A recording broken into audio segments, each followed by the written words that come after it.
Hi, I'm Daniela, and this is Jocelyn. Thanks for coming to our channel.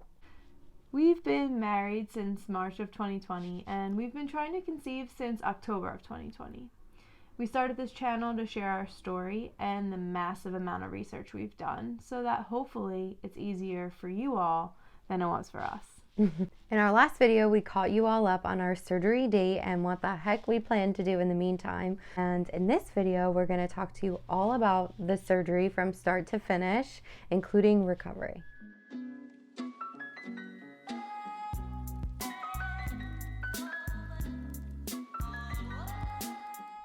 The official name of the surgery is endometriosis laparoscopic surgery for those who want to do more research or may have to go through the surgery themselves. I'll also link any other resources that we use throughout this video in the description below. Before getting into the nitty-gritty of this specific surgery, it's important to know that laparoscopic surgery is pretty common and is considered low risk and minimally invasive, which means that patients who go through this type of surgery are usually released and sent back home the same day as the surgery. That being said, there was a lot of information that we were given throughout this whole entire process, so we're going to break it down and give it to you all. It's not as easy as just scheduling the surgery and showing up on day of. There are some pre-op things to take into consideration, as well as things you'll need for your recovery. Hopefully by the end of this video, you'll be prepared for what to expect before, during, and after the endometriosis laparoscopic surgery. Let's get started. Just kidding. Let's get started.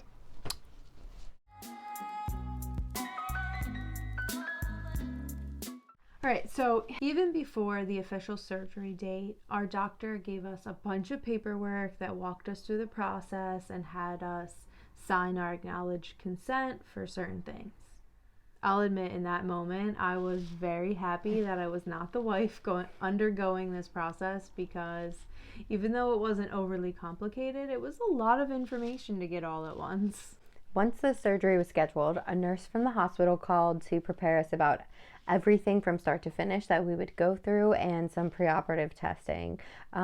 We had an ultrasound months prior at our fertility specialist that we used, but also I needed to get like a COVID test, some blood work, a pregnancy test to make sure I was cleared to go under anesthesia. Those instructions detailed things like pre-surgical care, like special showering instructions. There was actually a whole page on how to specially shower yourself. So we got a special surgical cleanse that I washed my whole body with the night before and the morning of surgery to make sure I was like free of bacteria. Obviously they do like a surgical scrub once I'm pre-op and in the OR, but that was just, a pre-cleanse.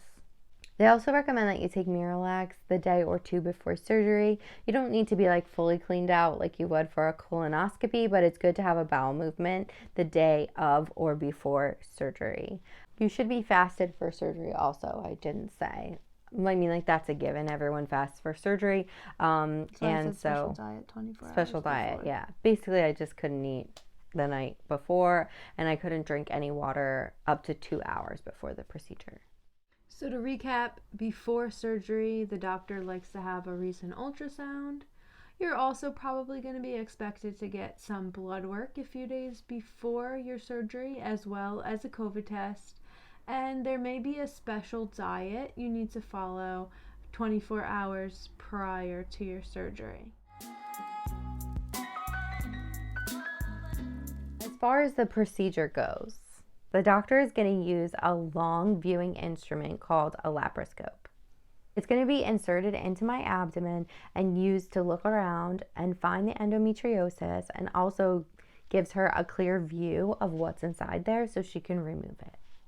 To get a good visual representation of this, I'm going to add one here on the screen. As you can see, we have Dr. Tang operating on Daniela. They fill the abdomen with air so that we can get to the organs, and they use the instruments to track and find the little parts of endometriosis in order to remove it, do a biopsy, and confirm exactly what it is, endometriosis or something else. We were lucky enough to get scheduled for surgery at 7:45 a.m. So we got to come in bright and early. I was worried that we'd have to like wait throughout the day. This meant I didn't have to fast all day, which is also great because I don't like to eat in the morning anyway. So I just woke up, went there. I think I was too nervous to eat even if I could. And I was really happy to see there was a board in the waiting area that was constantly being updated on the patient's progress. So it would say things like in surgery, finishing surgery, waking up. So this way you had an idea of where you were in the whole process. It definitely gave me peace of mind. I'm like a nervous Nelly with these types of things, although I have like medical and surgical experience with animals.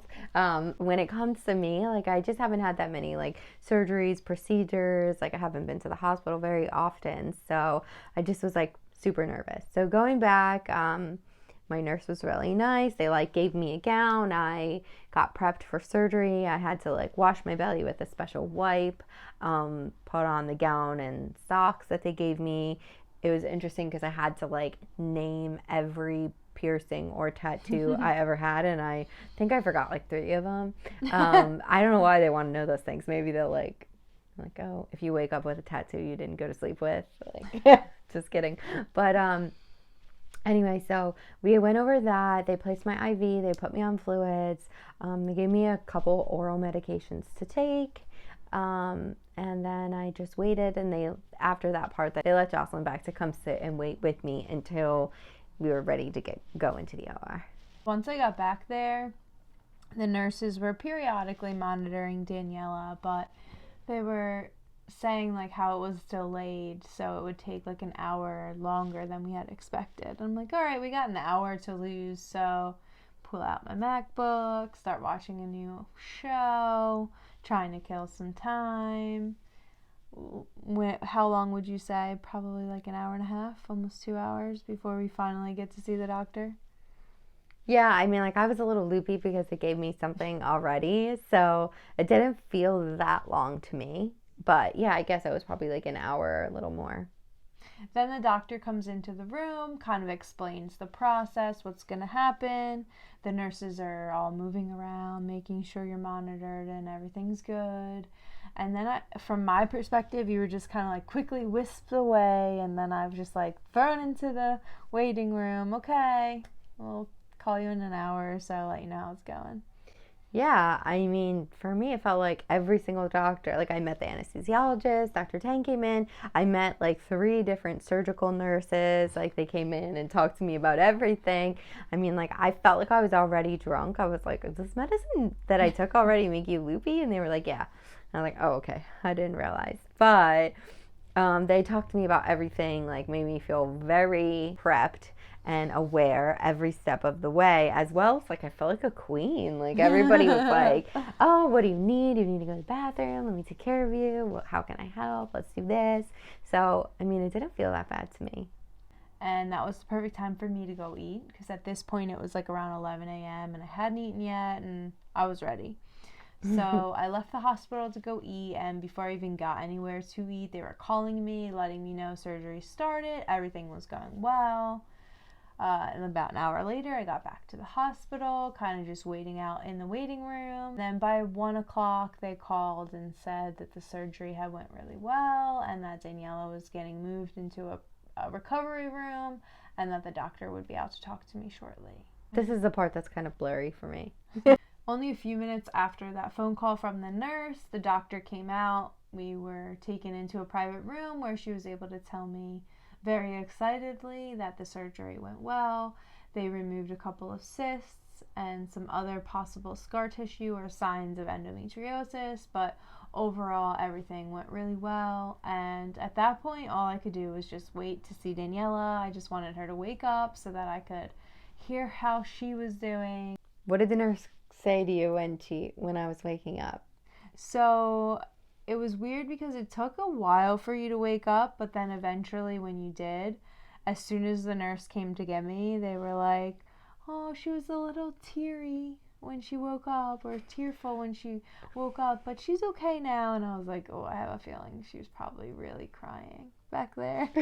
Yes. That's why I wanted to be there when you woke up, but they wouldn't let me. I thought that they would let you be with me, like, when I first opened my eyes, but, like, I remember not much. I remember getting onto the surgery table, and they, like, made me put my butt in, like, a specific little divot in the table, and that's all I know. That's the last thing I know. And then I just left, and then I remember the next thing being like, Daniela, wake up, and I was like, what? I was shivering. I was very, very cold, and I was in a little bit of pain. Like, the nurse kept asking me, like, do you feel pain? Do you feel pain? I was like, yes. It wasn't terrible, but I was very cold, so I was shivering a lot, and I just was crying. Like, I don't know why. I just kept crying and crying and crying. The tears were just flowing down my face. Nothing could stop me. I really don't know. The nurse was so sweet. She consoled me so much and was like, it's okay. She gave me blankets. She even wrapped, like, a really hot blanket, like, around my whole head. Like, I was, like, a little... cherub. Yeah, like, I was a little... I don't know, bonnet or something. And so that was so warm. I remember that warming me. And then they put a little bear hugger under my blanket, so it's like blowing hot air under me, and that made me, I just kept falling back to sleep. I felt very comfortable. She gave me a lot of pain medicine, and then I was feeling good. I was expecting to see you, like, loopy and kind of, like, out of it when I went back, but you were totally normal. You were totally fine. No crying. Didn't look like you had been crying or anything. You're just kind of, like, quiet, but just, like, there. Yeah, during my recovery, Dr. Tang did record me and ask me some questions about how I was feeling. I don't remember how that went, but by the time they brought me back to, I guess, like, a secondary recovery where Jocelyn was, I was pretty much awake at that point. I mean, I really wanted them to keep that warming blanket on me because it felt really good. But they were like, well, let's get you into the other room and get you some food and drink and see if you can, sit up and eat a little bit. And I was like, okay. And they brought you in, and then I told them I just wanted water, and they said, no, we need to give you something a little bit more. Give you ginger ale. So I had ginger ale. Got back to see you around like 3:30-ish. Mm-hmm. And then I felt like once I got back to see you, it was very quick. Within like an hour, then we were already getting you dressed, trying to go to the bathroom, and sending us on our way. Yeah, which was good. That was my biggest fear, like leaving the hospital, being in pain, like how was I going to get to the car, all that stuff. But it was actually the easiest process. And the most important part of leaving after surgery was the after visit summary, which is going to go over the medications you need. I also wrote down like when the last medication was taken so I could keep track of everything we needed as far as the recovery process, which is what we're going to go over next. The amount of recovery time for a laparoscopic procedure will depend on what procedure you specifically have, but it is much shorter than an open abdomen surgery would be. The recovery aspect is where I obviously felt most of service because this is where I could take care of Daniela and make sure that she didn't need to worry about a thing. I had several incisions on my abdomen, 1, 2, 3, 4 on my abdomen. They had steri strips directly over the incisions and then like a band-aid on top of that as well. I will say Jocelyn and Bella took excellent care of me, although like I was of sound mind to be able to determine like when I needed medicine and how, like I wasn't like totally out of it for days on end or anything like that. It was great to have them just taking care of me by my side, giving me my medicine, making sure I was comfortable. I had everything I need. I liked that. Obviously, the first 24 hours after the surgery are probably the most crucial because you want to make sure that everything's healing correctly. What did the recovery process for you, Daniela, look like the first 24 hours after surgery?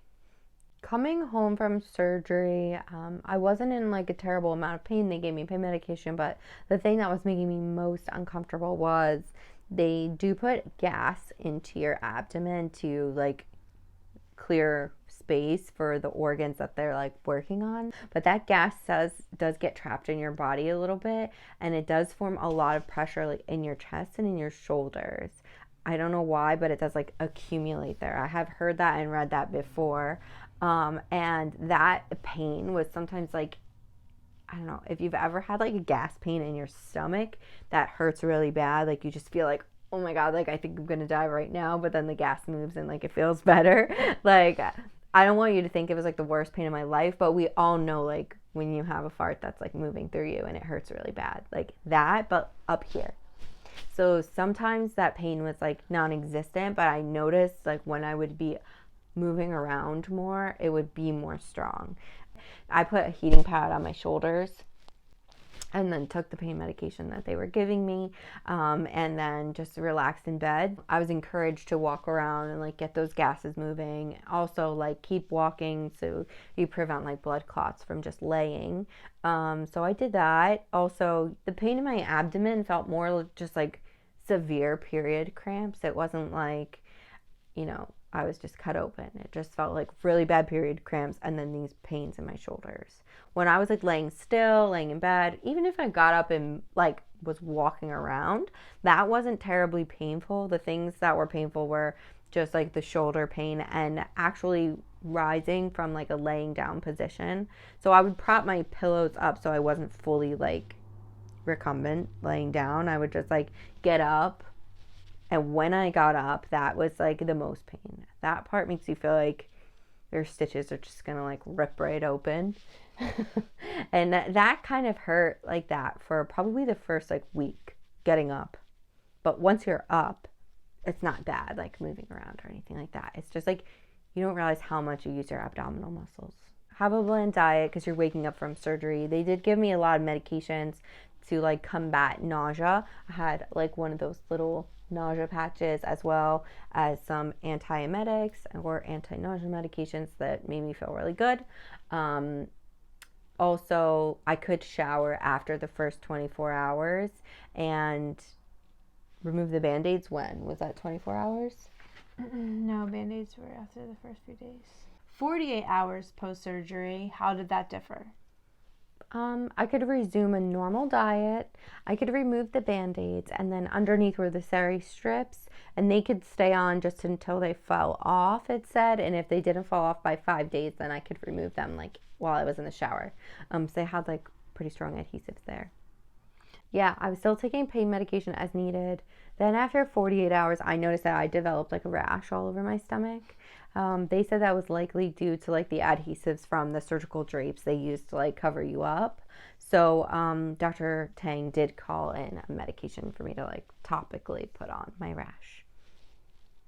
Another thing that I noticed within the first 24 and 48 hours of recovery was that you were still pretty swollen. So you were very like bloated from the gas, but also just swollen from the incisions. Mm-hmm. So that's definitely something to be mindful of. And I was tired. Like I was just like falling in and out of sleep. Like we were just watching TV obviously, and then I would like fall asleep, wake up. So I did sleep a lot, and that was just like a very important part of recovery. And what about 1 week after recovery? How would you say you felt compared to 24 hours? Yeah, 1 week after recovery, like the swelling was significantly down. The gas moved. I would say like throughout the first like 2 weeks, the first week was the strongest with all that like gas built up in my shoulders and stuff, those pains. So they slowly dissipated over the 1 week's time. And like kind of every day you wake up just feeling a little better. Sometimes I would be like overzealous and like, oh, I'm going to go downstairs and like do the dishes. And then I would be like, okay, I'm feeling a little sore. Should probably like not do that.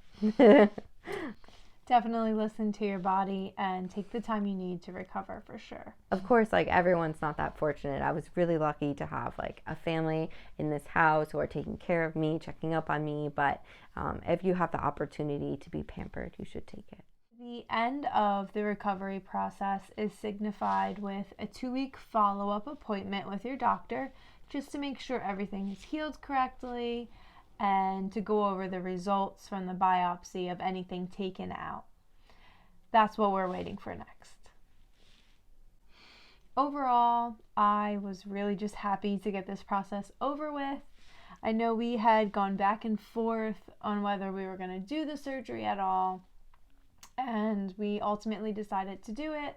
But I really just wanted Daniela to be healed and ready for the next step in the process. I'm really happy to have that behind us. Yeah, me too. I mean, I was so nervous for what the surgery might bring, and there's, which we've discussed in our previous videos and we will discuss now, was the fact that the surgery isn't the end all be all for fertility issues. I know we went back and forth for a numerous amount of reasons on why we did or didn't want to do it, but ultimately I'm really happy that we did it. I couldn't have been happier with the recovery process.